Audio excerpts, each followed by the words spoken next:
안녕하세요. 반갑습니다. 예령입니다.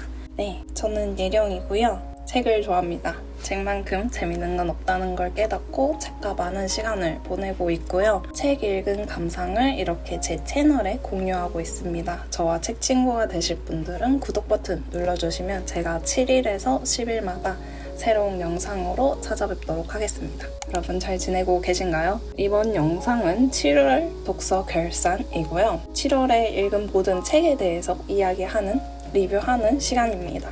7월은 총 6권을 읽었고요. 네, 그냥 바로 시작해보도록 하겠습니다.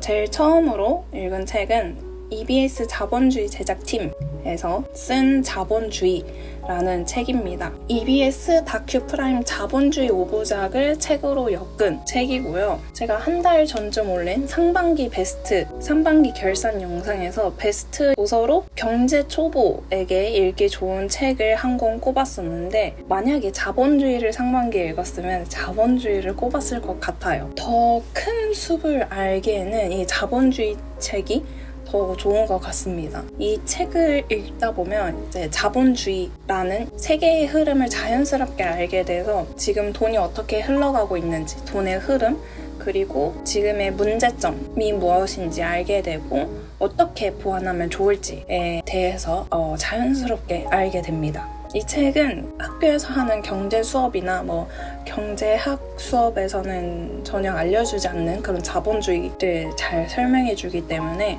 정말 추천하는 책이고요. 이해하기에 정말 쉬워요. 그래서 어느 누구나 모두가 이해하며 읽을 수 있는 그런 책이라고 생각합니다. 이 책이 아쉬운 점은 2013년도에 출판된 책이라는 게 제일 아쉬운 점이에요. 뭔가 경제 상황이라는 게 계속 변했고 그리고 제일 크게 코로나가 있었기 때문에 그런 변화에 있어서도 뭔가 책에서 하는 이야기를 들어보고 싶었는데 그 점이 가장 아쉬웠습니다. 그래서 이 책은 안 읽어본 모든 분에게 추천드립니다. 이 책은 여기 읽어볼게요. 이거는 이제 책 소개글에 있는 글인데 이 책에서 자본주의에 관한 진실과 의문을 해소해 주는데 세계 32명의 석학들이 도움을 주었다. 변호사이기도 한 앨런 브라운 미국 공공은행 연구소 대표는 이렇게 말한다. 어른이 되면 돈이 어디서 생기는지 알까요? 이걸 아는 어른보다는 아기가 어디서 생기는지 아는 10살짜리가 더 많을 겁니다. 우리는 학교에서 이런 것들을 배우지 못했습니다. 어떻게 돈이 시스템으로 들어오는지 가르치지 않습니다. 사람들은 정부 인쇄기를 보고 정부가 돈을 만들어서 쓴다고 생각합니다. 하지만 그게 돈이 생기는 방식이 아닙니다. 사실은 연방준비제도가 돈을 발행합니다. 다른 사람들처럼 정부도 돈을 빌려야 합니다. 연방준비제도는 은행의 연합이고 은행을 위해서 일합니다. 왜 학교에 이런 수업이 없을까요? 대학에는 많은 경제학과 학생들, 경영대학원 학생들이 있습니다. 하지만 이런 것에 대해 모릅니다. 맞습니다. 의도적으로 감췄다고 생각합니다. 이런 식으로 뭔가 우리가 미처 알지 못했던 자본주의에 대해서 알려주는 책이니까요. 읽어보시는 걸 정말 추천드립니다. 두 번째 책은 서울 자가의 대기업 다니는 김 부장 이야기 2 정대리 건사원 편 송희구님의 책입니다. 이 책은 이제 1편 김 부장 편에 이어서 2편을 읽은 거고요. 대한민국 직장 생활과 부동산에 관한 현실을 적나라하게 표현한 하이퍼 리얼리즘 스토리 2021판 미생이라고 불리는 책입니다. 이 편은 김 부장의 팀원인 정대리와 건사원의 이야기가 담겨져 있고요. 김 부장보다 나이대가 좀 내려왔기 때문에 이 편은 20, 30대 분들이 많은 공감을 하면서 읽을 수 있는 편인 것 같습니다. 그래서 직장 생활뿐만 아니라 이 편은 연애와 결혼에 관한 이야기도 꽤나 큰 분량을 차지하고요. 그래서 1편도 재밌게 읽었지만 2편도 너무너무 재밌게 읽었고 쉽게 쓰였지만 재치 있는 글이라고 생각합니다. 지금 3편만 남았는데 3편도 이미 빌려왔기 때문에 곧 읽을 예정입니다. 그리고 세 번째로 읽은 책은 김겨울님의 활자 안에서 유양하기입니다. 이 책은 책으로, 독서로 어디까지 사유할 수 있는가를 보여주는 책이라고 생각해요. 임레 케르테스의 운명, 메리 셀리의 프랑켄슈타인, 가브리엘 가르시아 마르케스의 100년의 고독, 테드 창의 당신 인생의 이야기 4편의 소설에서 뻗어나가는 그런 생각의 가지를 읽을 수 있는 책이었습니다. 이 책을 읽으면서는 제가 독서 감상을 이렇게만 할 수 있으면 정말 바랄 게 없다라는 생각을 하면서 읽었어요. 독서를 이렇게 책을 읽다 보면 읽는 행위에서 끝나는 게 아니라 읽으면서 제 안에 이렇게 피어나는 생각들이 있는데 언제나 저도 이 생각들을 놔두지 말고 정리를 해봐야겠다 생각은 하는데 언제나 미루고 있죠. 근데 이 책을 읽고 나서는 진짜 더 이상 미룰 수 없다. 기록해보자.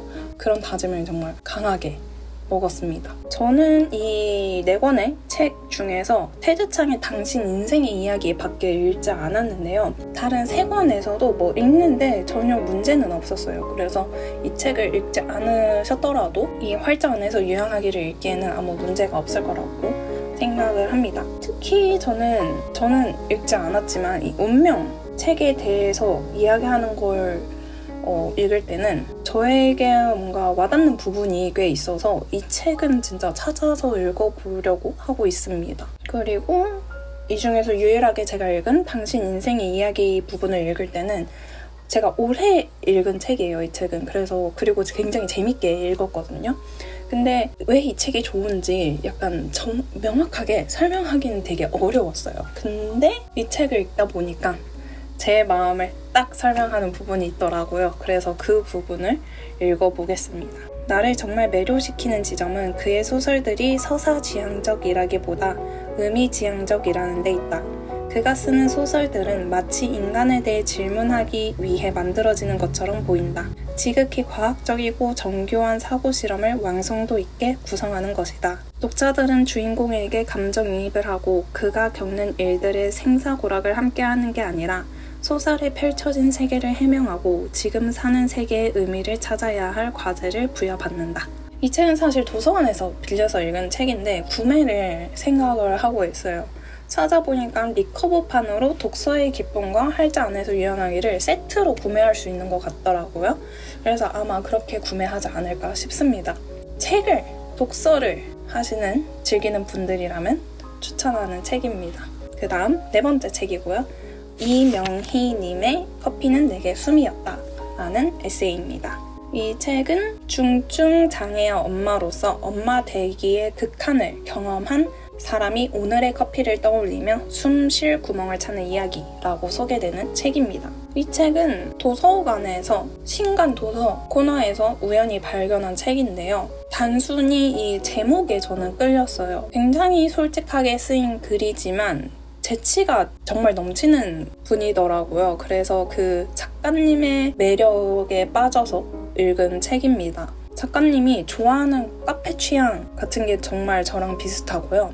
뭔가 웃기지만 세상에 가진 시니컬, 냉소적인 모습도 저와 비슷하고 그리고 결정적으로 커피 한 잔에 많은 의미를 부여하는 모습이 정말 비슷해서 많은 공감을 하면서 읽은 책이었습니다. 이 책은 작가님의 상황에서 커피가 주는 의미에 대해서 이렇게 쭉 적힌 글인데 딱히 내가 너에게 위로를 줄 거야 라고 쓰인 글은 아니지만 제가 공감이 되는 부분이 많아서 그런지 웬만한 그 어떤 책보다 많은 위안을 얻은 책이에요. 그래서 발췌도 정말 많이 해놨고 그 중에서 몇 개를 읽어보자면 망쳤던 시간을 만회할 수 있도록 남은 인생은 아무쪼록 정신 차리고 잘 꾸려보겠단 별난 다짐도 필요 없을 것 같다. 그때는 다 그럴 만해서 그랬을 것이다. 갖고 싶어 그랬을 것이고 갖지 못할까 두려워 그랬을 것이다. 얼마나 어리석었든 얼마나 어리숙했든 그건 모두 나였다. 이 부분은 카페에 가서 주문을 어떤 걸 먹을까 고민하는 분들을 보면서 쓴 부분이고요. 커피 한 잔으로 무언가를 채울 수 있다고 믿는 이들의 망설임과 잠시나마 행복해질 자신을 상상하는 그들의 희망. 그들은 크림 라떼와 카페 라떼가 완전히 다른 무엇임을 알고 있다. 고소하고 진한 라떼를 마시고 싶은 기분과 우유 크림 올라간 달달한 크림 라떼를 마시고 싶은 마음은 완전히 다르다. 그리고 나만 이런 게 아니구나 라고 정말 생각한 부분은 기분에 따라 어울리는 음료가 따로 있고 거기에 맞는 디저트도 따로 있으며 그 커피가 가장 맛있는 날씨와 시간대가 존재한다고 믿는 이들. 커피 한 잔에 안도하는 스스로를 허락하고 커피 한 잔이 자신을 진정시킬 수 있도록 기다릴 줄 아는 이들. 정말 저와 똑같은 생각을 가졌다고 생각한 부분이었습니다. 이 책은 일단 커피에 의미 부여를 많이 하는 분들에게 정말 추천드립니다. 커피뿐만 아니라 뭐 다른 어떤 좋아하는 것에 있어서 의미 부여를 많이 한다 하시는 분들에게 추천. 그리고 다음 책은 구병모님의 단지 소설일 뿐이네 라는 책이고요. 위저드 베이커리, 파과, 아가미 등으로 유명한 구병모 작가님의 중편 소설입니다. 이 책은 정말 이 정도 한 두께의 책이었고요. 150페이지 정도 되는 중편 소설입니다. 중편 소설이라고 적혀있고 책 제목도 그렇고 소설로 생각을 해서 읽는데요. 계속 이게 소설인가? 라는 생각을 하면서 읽게 되는 책이었어요. 근데 어느 순간부터는 이 책의 장르 이런 거를 따지는 것에 상관없이 그냥 그 이야기를 집중하면서 읽고 있는 저를 발견할 수 있었습니다. 그래서 초반에는 굉장히 하면서 어리둥절하게 시작했는데 중후반으로 갈수록 무슨 이야기를 하려는지 감도 조금씩 잡히더라고요. 이 책은 줄거리를 요약하기에는 어려운 소설이고 줄거리를 요약해서 말씀드린다 한들 그럼 재미가 없을 거예요. 미스터리 소설일 수도 있고 소설을 쓰는 것에 대한 이야기일 수도 있고 출판계의 현실에 대한 책일 수도 있고 책에 나오는 단어인 스킵을 하는 인류를 표현하는 호모 스키펜스에 대한 이야기일 수도 있는데 뭔가 소설을 읽으면서 느껴본 적 없는 그런 기분을 느낄 수 있는 소설이었고요. 소설을 좋아하시는 분들에게 추천합니다. 뭔가 소설, 출판계, 스킵에 대해서 생각해보기 좋아요. 그리고 마지막입니다. 마지막은 짠! 해리 포터 and the Order of the Phoenix J.K. 롤링의 책입니다. 제가 이번 달에도 실패하실 거라고 생각하셨나요? 드디어 이 두꺼운 책을 완독을 했습니다. 이 해리포터 원서를 찾아보니까 3월 15일에 시작을 했더라고요. 그래서 3월 15일에 시작해서 7월 27일에 끝낸 해리포터 5편입니다. 정말 장장 4개월에 걸쳐서 읽었는데 제가 기록을 쭉 보니까 실제로 이 책을 잡고 읽은 날은 총 34일이었어요. 이 책이 870페이지 정도 되는데 정말 4개월짜리는 아닌 거죠. 길게 읽어봐야 2달이면 충분했던 책인데 괜히 미루다가 4개월이 걸린 책입니다. 책 두께에서 알 수 있듯이 정말 방대한 내용이 담겨져 있는 5편이었고요. 해리의 5학년이 담겨져 있는 책이고 제가 읽는데 오래 걸린 이유이기도 한데 5편이 사실 답답한 전개가 이어지는 편이라서 손이 잘 안 갔어요. 이 해리에 대한 뭔가 답답함 때문에 읽는데 스트레스도 받고 그리고 사실 영화로는 오래전에 한번 봤기 때문에 이 끝을 보고 싶지 않다라는 마음도 솔직히 있었던 것 같고 이 5편을 이제 다 읽었고 이제 6편을 읽어야 되는데 6편은 그냥 제 기분상 미국에 돌아가서 구매해서 읽을 계획이고요. 미국 가면 원서의 시리즈를 좀 챙겨와야 될 것 같아요. 그리고 지금은 안 읽은 원서들이 좀 집에 남아있기 때문에 해리포터는 당분간 좀 쉬고 다른 원서를 읽도록 하겠습니다. 그리고 원서니까 영어 이야기를 빠지지 않고 해보면 5편까지 오니까 영어로 읽는 거에 크게 문제는 없는 것 같아요. 신기하지만 물론 다 이해한다고 할 수는 없을 것 같고 한 70-80% 이해하면서 읽고 있는데 내용을 파악하는데 불편함을 느낄 정도도 아니고 얘네들의 티키타카도 다 이해를 할 수 있고 그리고 제가 지금 한국에 있잖아요. 그래서 한국에 있어서 어떤 영어 감도 다 떨어져 있는 상태에서 그래도 원서를 읽으면서 간신히 영어 감이 그렇게 다 떨어지진 않고 붙잡고 있을 수 있는 것 같아요. 생각보다 영어 감을 유지하는데 원서 읽는 게 도움이 되는 것 같습니다. 네, 이렇게 7월에 읽은 6권의 책에 대해 이야기해봤는데 어떠셨나요? 도움이 되었다면 좋겠습니다. 제가 사실 7월은 코로나에 걸리는 이슈가 있어서 진짜 깔끔하게 일주일이 삭제됐어요. 정말 일주일이 기억이 나지 않습니다. 그리고 나서 그 다음 일주일도 약간 회복하는데 시간을 들이다 보니까 책도 많이 못 읽고 편집도 빨리 못하고 죄송합니다. 요새 다시 진짜 코로나가 유행하고 있으니까요. 모두 더운 날씨지만 마스크, 사람 많은 데 가면 마스크 꼭꼭 착용하시고요. 모두 조심하시고 모두 건강하시길 바랍니다. 그러면 모두 재밌는 책 많이 읽으시고요. 저는 다음 영상으로 찾아뵙겠습니다. 안녕.